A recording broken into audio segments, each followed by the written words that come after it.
Hey everyone, welcome to my channel study with Aastik. आज की इस वीडियो में मैं बात करने वाला हूँ एसएससी सीजीएल 2025 को जो भी मेरा टारगेट लेके चल रहा हूँ अपने लिए, वो जो भी स्ट्रेटजीज़ में फॉलो करने वाला हूँ, क्या रिसोर्सेज में फॉलो करने वाला हूँ, कौन से टीचर्स में पढ़ूंगा, क्या मैं अपने लिए टारगेट एक सेफ स्कोर लेके चल रहा हूँ, मेरा क्या डेली का रूटीन होगा स्टडी का, वो सब के बारे में मैं बात करने वाला हूँ। तो चलिए स्टार्ट करते हैं वीडियो को। तो मैं मान के चल रहा हूँ कि एसएससी सीजीएल 2025 जो होगा वो मेरे अकॉर्डिंग एक्चुअल नहीं, वो जून में ही होगा। तो मैं इस अकॉर्डिंग लेके चल रहा हूँ कि मई लास्ट 31 मई को तक मेरी प्रिपरेशन पूरी तरह से कंप्लीट रहनी चाहिए। उसके बाद की किसी भी डेट के लिए मैं तैयार रहूँ अपने आप के लिए कि सीजीएल मैं दे पाऊँ फुल अपने एफर्ट से।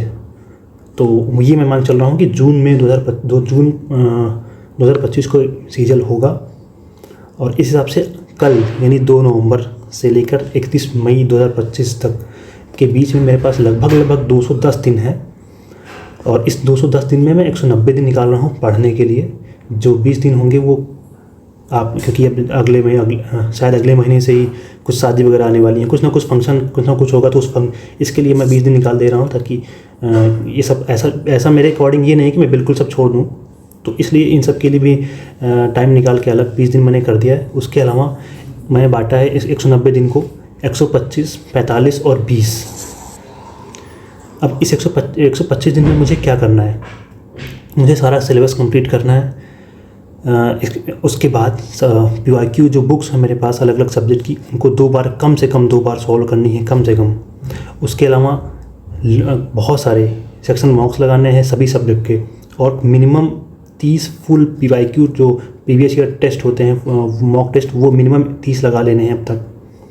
और अगले 45 दिन में मुझे सिर्फ और सिर्फ प्रैक्टिस करनी है और मॉक टेस्ट लगाने हैं, रिवीजन करना है। और पिछले जो 125 दिन में मेरे जो वीक पोर्शन रहे हैं मॉक टेस्ट को एनालाइज करते हुए, उस वीक पोर्शन को कवर करना है। और अपने आप को मैं ये लेके चल रहा हूँ, ये जो 125 दिन ये वाले कंप्लीट हो रहे हैं, इस 125 दिन कंप्लीट होने के बाद जो मेरा एवरेज स्कोर लगभग होना चाहिए वो 135 के आसपास होना चाहिए 200 में से। और उसके अलावा जो टीयर 2 को मैं मॉक देने वाला हूँ, क्योंकि मैं टीयर 2 के भी साथ में लेके चल रहा हूँ, कि मैं ये लेके नहीं चल रहा हूँ कि पहले टीयर 1 दे दूँगा उसके बाद टीयर 2 करूँगा। टीयर 2 भी मैं साथ ही लेके चलूँगा। तो एटलीस्ट मैं लेके चल रहा हूँ कि 10 मॉक तो मैं लगा के रखूँ इस 125 दिन में, बाकी को बाद में देखा जाएगा। और इस 45 दिन के बाद मेरा जो टारगेट होना चाहिए, जो क्योंकि टीयर 1 में मेरे 135 मैं लेके चला था, अगर वो आ रहे हैं तो अब मेरा अगले 50 दिन में ये टारगेट होगा कि मेरा जो एवरेज स्कोर हो वो 160 मिनिमम पहुँचे। इसके लिए मुझे सारा जो वीक पोर्शन थे, रिवीजन जो बचे हुए हैं सारे मुझे कंप्लीट करके मुझे 160 लेके जाना है। उसके बाद अगर जैसा कि मैंने कहा कि मैं लेके चल रहा हूँ कि जून या जुलाई तक पेपर होगा, अगर वैसा ही रहा तो इस 45 दिन में मैं टीयर 2 के मॉक्स नहीं लगाऊंगा। बट अगर ये हुआ कि और डिले हो रहा है सीजीएल, तो मैं कंटिन्यू रखूँगा टीयर 2 के मॉक्स भी। अब बात करता हूँ कि मैं कौन सी बुक्स फॉलो करने वाला हूँ अलग अलग सब्जेक्ट को लेकर। मैथ्स के लिए मेरे पास ऑलरेडी है पिनाकल लेटेस्ट वाली जो 6th एडिशन है, जिसमें प्रीवियस ईयर आई थिंक 3 या 4 साल के क्वेश्चंस रहते हैं। और उसके अलावा मेरे पास कॉन्सेप्ट किंग है गगन प्रताप सर की, जिसमें कॉन्सेप्ट लिखे हुए हैं, ट्रिक्स, फॉर्मूलेज और ये सब लिखे हुए हैं। उसके अलावा साथ ही साथ जो सबसे इम्पोर्टेंट है वो नोट्स है आपके हाथों से बनाई हुई, सबसे इम्पोर्टेंट रोल प्ले करेगी सिलेक्शन में। इसी से रिवीजन करना है, इसी से सारा कुछ लास्ट में यही सबसे हेल्पफुल होगा। और अब रीजनिंग के लिए मेरे पास जो बुक है अभी फ़िलहाल रीजनिंग गुरु करके एक बुक है आरजी सर की, तो वही मेरे पास है। उसके अलावा मेरे पास अभी कोई बुक नहीं है, और मैं बुक लेने की सोच भी नहीं रहा हूँ रीजनिंग के लिए, क्योंकि उसके अलावा जो भी मैं प्रैक्टिस करने के लिए सेक्शनल मॉक्स जो हैं किसी भी प्लेटफॉर्म पे मेरे पास, हालांकि टेक्स्ट बुक का सब्सक्रिप्शन अभी है, तो इसी पे सेक्शनल मॉक लगाते रहूँगा और इसी से रिवीजन मेरा होता रहेगा रीजनिंग के लिए। उसके अलावा जो भी कुछ टॉपिक्स लग रहा है कि देखना चाहिए, तो वो मैं टॉपिक वाइज देख लूँगा यूट्यूब पे या किसी टीचर को फॉलो करके उसी को देख लूँगा। उसके अलावा मुझे कोई बुक की ज़रूरत नहीं है, बस ये जो है उसी को उतना ही काफ़ी है। और इंग्लिश के लिए, इंग्लिश में मेरे पास वॉल्यूम 1 नीतू मैम की है। उसके अलावा ब्लैक बुक है वोकैब के लिए, और पिनाकल है प्रीवियस ईयर क्वेश्चंस के लिए। तो ये तीनों बुक मैं इंग्लिश के लिए फॉलो करने वाला हूँ। और साथ ही जनरल अवेयरनेस के लिए मेरे पास केवल और केवल अभी फ़िलहाल पिनाकल है। और हाँ, ये परमार सर के नोट्स हैं मेरे पास, क्योंकि मेरे पास बैच है तो इस वजह से मेरे पास प्रिंट आउट मैंने करवा लिए हैं पॉलिटी, हिस्ट्री, ज्योग्राफी और इकोनॉमिक्स के। साइंस के नोट्स मैंने प्रिंट नहीं करवाए हैं अभी, और साइंस में पढ़ा भी नहीं हूँ अभी ज़्यादा। तो और उसके अलावा लूसेंट अगर मुझे ज़रूरत पड़ती है, क्योंकि कई लोगों ने सजेस्ट किया है, मेरे पास है नहीं, बट अगर ज़रूरत पड़ती है तो मैं लूसेंट बाद में लूँगा। अभी के लिए इतना ही मेरे पास जो मटेरियल है, जो भी स्टडी मटेरियल है वो सब उतना ही पर्याप्त है, उसी को मैं फॉलो करने वाला हूँ। अब इसके बाद जो है कौन से टीचर को मैं फॉलो करने वाला हूँ, बात ये करता हूँ।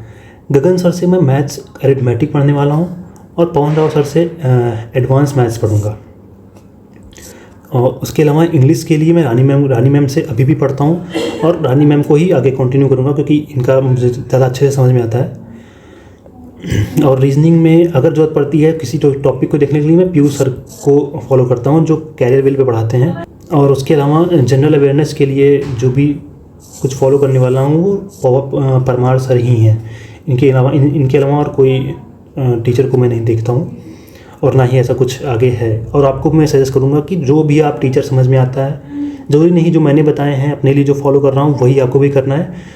जो भी आपको टीचर समझ में आता है, जिस टीचर से पढ़ने में समझ में आता है, उस टीचर को आप फॉलो करिए और उसी पे स्टिक रहिए। ये नहीं कि आप टीचर बदल रहे हैं हर हफ्ते, हर महीने, ऐसे नहीं करना है। और उसके अलावा जो सबसे इम्पोर्टेंट चीज़ है, वो आपको टीचर्स द्वारा जो अलग अलग कंट्रोवर्सीज़ वगैरह चलती रहती हैं, इसके चक्कर में नहीं पड़ना है बिल्कुल भी। आपको अपना टाइम वेस्ट नहीं करना है इनके चक्कर में। और साथ ही साथ जैसे कुछ टीचर अक्सर यूट्यूब पर जो जितने भी टीचर्स हैं सब लिखा चलता रहता है, कुछ ना कुछ करके लॉन्च करते रहते हैं हर दूसरे दिन, हर चौथे दिन। तो उसके लिए 3 से 4 दिन पहले से ही पूरा चलने लगता है पूरा कैंपेन की आपके लिए सबसे बड़ा तोहफ़ा ये आ रहा है। तो इन सब चक्करों में बिल्कुल नहीं पड़ना। जो भी तोहफ़ा होगा आपके लिए, जब आएगा आपको कहीं ना कहीं से पता चल जाएगा, या एकदम लास्ट में आप देख लीजिएगा, आपको पता लग जाएगा। कंट्रोवर्सी के चक्कर में बिल्कुल नहीं पड़ना, कौन से टीचर किसको क्या कह रहा है, किसको क्या कह रहा है। जो भी अगर इसको अभी बहुत आपको मन अंदर से उतावला हो रहा है कि जानना ही है, तो उसके लिए भी कंट्रोवर्सी के ख़त्म होने का इंतज़ार कीजिए।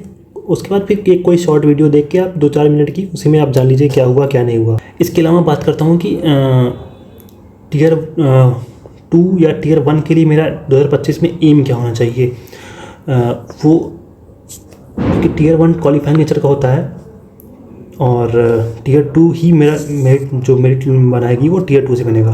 तो मेरा जो टियर 1 के लिए जो एवरेज स्कोर होना चाहिए, ये सीजल आने से पहले वो अब लेके चल रहा हूँ कि 160 मिनिमम होना चाहिए एवरेज स्कोर। और टियर 2 के लिए लेके चल रहा हूँ 325 होने चाहिए आउट ऑफ 390, और ये आउट ऑफ 200 है सीजल 2025।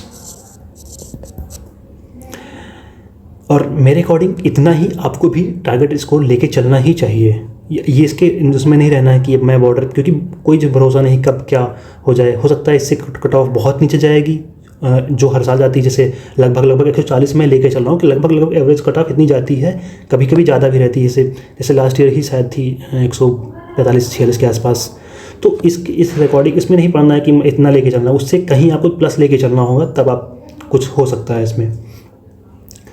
और उसके अलावा जो सबसे इम्पोर्टेंट चीज़ है, ये सब चीज़ों तैयारी करते ही जो आपको फेस करनी पड़ सकती है, जैसे आपको डिप्रेशन कई बार महसूस होगा, लोगों के घर जैसे घर वालों से ताने, रिश्तेदारों से ताने। अगर आप घर से सबको सपोर्ट मिल रहा है तो सबसे बेस्ट चीज़ है। बट अगर कई लोगों के साथ ये भी होता है कि अगर बहुत टाइम से तैयारी कर रहे हैं तो घर वाले भी फिर कुछ ना कुछ बोलने लगते हैं, रिश्तेदारों के ताने। और उससे भी ज़्यादा वो कि मॉक टेस्ट आप लगाते रहोगे तो आपका मॉक टेस्ट में जो स्कोर होगा वो कोई फिक्स नहीं होगा, वो फ्लक्चुएट करता रहेगा, कभी बहुत कम हो गया, कभी ज़्यादा हो गया, कभी। तो इस चीज़ से भी बहुत ज़्यादा कुछ इफेक्ट करता है बच्चों पर। तो इस चीज़ को भी वो रहना है कि इससे बहुत ज़्यादा आपको वो ना फर्क पड़े, और अपने आप को मोटिवेटेड रखना है, डिमोटिवेट नहीं होना है इन सब की वजह से। अगर होता भी है ऐसे कुछ फेस करना पड़ रहा है, तो इससे आपको अपने आप को बाहर निकालने के लिए कुछ ना कुछ तरीका निकालना होगा, जिससे आपको, क्योंकि इसके आप डिप्रेशन में चले गए और बहुत दिन तक ऐसे ही तैयारी छूट गई है, सब चीज़ों को, तो फिर आप वापस से कंटिन्यूटी नहीं बन पाती है, जैसे इसके लिए रिक्वायर्ड है। ऐसे सीजल के लिए सबसे इंपॉर्टेंट चीज़ है कंसिस्टेंसी, तो वही आपको बना के रखना है। ये सब चीज़ें अगर आती हैं तो इनसे निपटना भी आप ही को है, कोई और नहीं आएगा निपटने के लिए। तो ऑलरेडी मैं देख रहा हूँ कि वीडियो बहुत लंबी हो रही है, तो आज के लिए इतना ही। डेली रूटीन जो मेरा स्टडी का होने वाला है तो वो किसी और वीडियो में मैं बता दूंगा, क्योंकि बहुत लेंथी वीडियो हो रही है। आज के लिए इतने रखते हैं। तो thank you and all the best for your exam. Tata bye bye.